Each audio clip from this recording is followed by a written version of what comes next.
Assalamualaikum warahmatullahi wabarakatuh. Alhamdulillahirabbil alamin. Assalatu wassalamu ala asrafil anbiya'i wal mursalin wa ala alihi wa sahbihi wa barik wa sallim ajma'in, amma ba'du. Baik, untuk pembelajaran hari ini mapel Quran hadis kelas 3 madrasah dengan materi adalah surah An-Nas.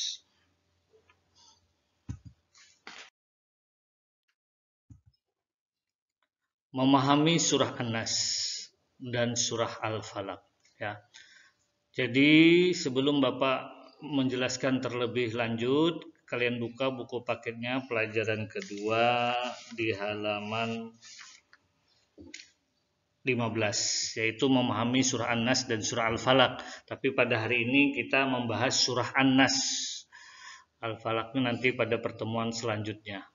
Suatu ketika Ahmad dan Saleh belajar bersama-sama di rumah seorang teman. Selesai belajar bersama, Ahmad dan Saleh pun pulang.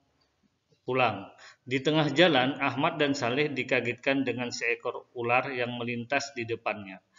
Ahmad tampak takut melihat ular itu. Sementara Saleh tetap tenang dan mengajak Ahmad untuk berdoa kepada Allah Subhanahu wa taala. Nah, untuk kalian, khususnya muslim, dalam keadaan seperti ini, apa yang harus kita lakukan?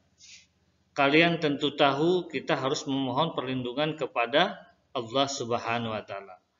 Tahukah kalian surah apa yang menjelaskan tentang memohon perlindungan kepada Allah Subhanahu wa taala? Mari kita memahami surah yang di dalamnya terdapat perintah agar kita memohon perlindungan kepada Allah Subhanahu wa taala. Mengenal surah An-Nas. Surah An-Nas adalah surah yang ke-114 atau juga surah yang terakhir di dalam Al-Qur'an.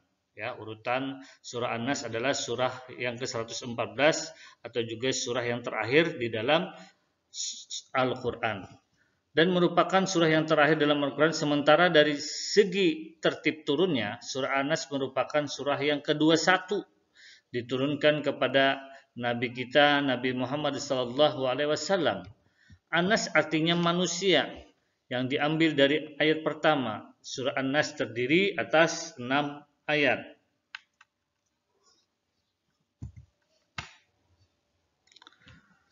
Surah An-Nas bersama surah Al-Falaq disebut Al-Mu'awwizatain. Al-Mu'awwizatain, yaitu dua surah yang menuntun pembacanya menuju tempat perlindungan. Surah Al-Falaq disebut sebagai Al-Mu'awwijah Al-Ula. Al-Mu'awwijah Al-Ula. Sedangkan surah An-Nas adalah Al-Mu'awwijah As-Saniyah. Surah An-Nas diturunkan berkaitan dengan seorang Yahudi bernama Lubaid bin Asam yang menyihir Nabi kita, Nabi Muhammad SAW. Lubaid bin Asam menyihir beliau melalui media pelapah kurma berisi rambut beliau yang rontok ketika bersisir.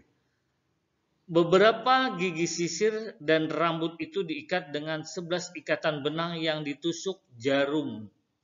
Karena kejadian inilah Allah Subhanahu wa taala menurunkan surah An-Nas dan surah Al-Falaq. Setiap satu ayat dibaca, maka lepaslah satu ikatan hingga beliau membaca 11 ayat. Surah An-Nas 6 ayat dan surah Al-Falaq 5 ayat. Dengan demikian lepaslah seluruh ikatan itu. Jadi surah An-Nas dan surah Al-Falaq ini gunanya adalah melindungi dari perbuatan-perbuatan jahat. Artinya perbuatan orang yang kepengen berbuat jahat, ya. Termasuk yaitu sihir atau guna-guna atau santet. Juga melindungi dari binatang buas, ya. Itu adalah manfaat kita mengamalkan surah An-Nas dan surah Al-Falaq. Juga surah An-Nas dan Al-Falaq ini dibaca bagusnya itu sebelum tidur. Artinya doa setelah tidur baru ditambah surah An-Nas dan surah Al-Falaq. Selanjutnya lagi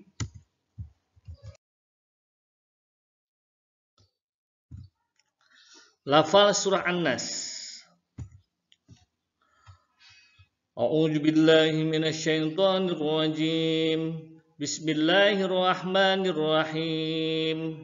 Qul a'udzu birabbin nas, malikin nas, ilahin nas, min syarril waswasil khannas, alladzi yuwaswisu fi sudurin nas, minal jinnati wan nas. Ya. Jadi surah An-Nas ini terdiri dari 6 ayat. Ya, jadi kalian hafal, sudah kalian hafal, kalian ingatkan urutannya, jangan sampai tertukar ayat 1 dengan ayat 3 atau sebaliknya ayat 3 tertukar dengan ayat 1 ataupun dengan tertukar ayat lainnya. Jadi betul-betul terurut, tersusun ya. Jangan salah hafal nanti kalian ya. Alhamdulillah kalian sudah hafal ya. Jadi ini betul-betul diamalkan, diingat, jangan lupa karena surah An-Nas ini termasuk surah pendek. Terjemah surah An-Nas.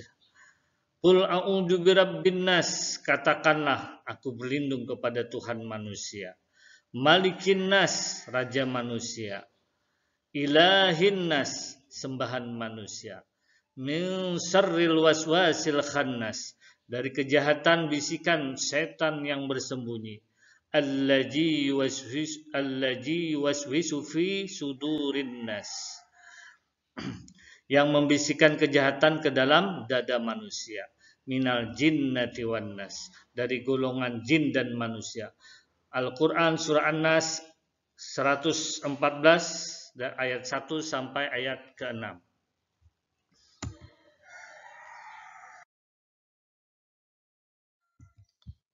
Mufradat atau arti kata surah An-Nas. Nah, ini nanti kalian baca di rumah pelan-pelan ya, satu demi satu kata, lapal per lapal atau lapal dari lapal ke lain. Contohnya qul, a'udzu birabbi. Nah, qul katakanlah, a'udzu aku berlindung, birabbi kepada Tuhan An-Nas manusia, maliki raja, ilahi sesembahan, min ya sampai jinnati jin.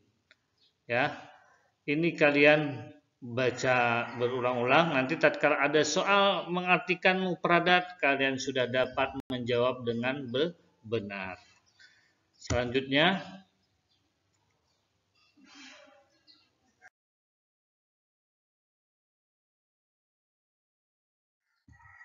kandungan surah An-Nas. Berikut ini adalah kandungan surah An-Nas yang disarikan dari beberapa tafsir. Surah An-Nas mengandung isti'azah, permohonan perlindungan kepada Allah Subhanahu wa taala dari segala kejahatan iblis dan bala tentaranya yang dapat melalaikan manusia dengan menebarkan was-was pada diri mereka, artinya pada diri kita. 3 ayat pertama dari surah An-Nas menunjukkan sifat Allah Subhanahu wa taala. Yang pertama sebagai pemelihara, tempat untuk memohon pertolongan. Ayat kedua sebagai pemilik atau tidak ada pertolongan kecuali dari pemiliknya, yaitu Allah Subhanahu wa taala. Ini sifat Allah nih. Ketiga, sebagai Tuhan yang berhak disembah. Itu juga sifat Allah. Nah, dari 4, 5, 6 itu adalah rasa was-was ada kalanya datang dari jin dan manusia. Intinya, surah An-Nas menganjurkan manusia untuk memohon perlindungan kepada Allah Subhanahu wa taala dari kejahatan yang datang dari jin dan manusia.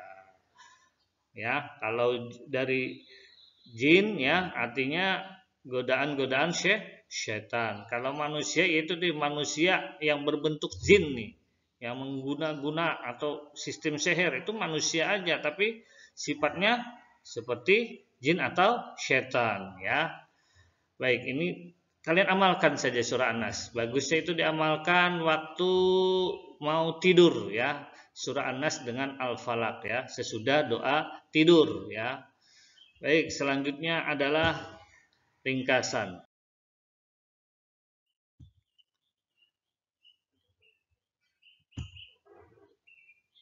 Surah An-Nas adalah surah yang ke-114 di dalam Al-Quran. Surah yang terakhir dalam Al-Quran. Surah An-Nas terdiri atas 6 ayat. Sudah Bapak bacakan tadi. Surah An-Nas termasuk golongan surah Makkiyah, surah yang turun di kota Mekah.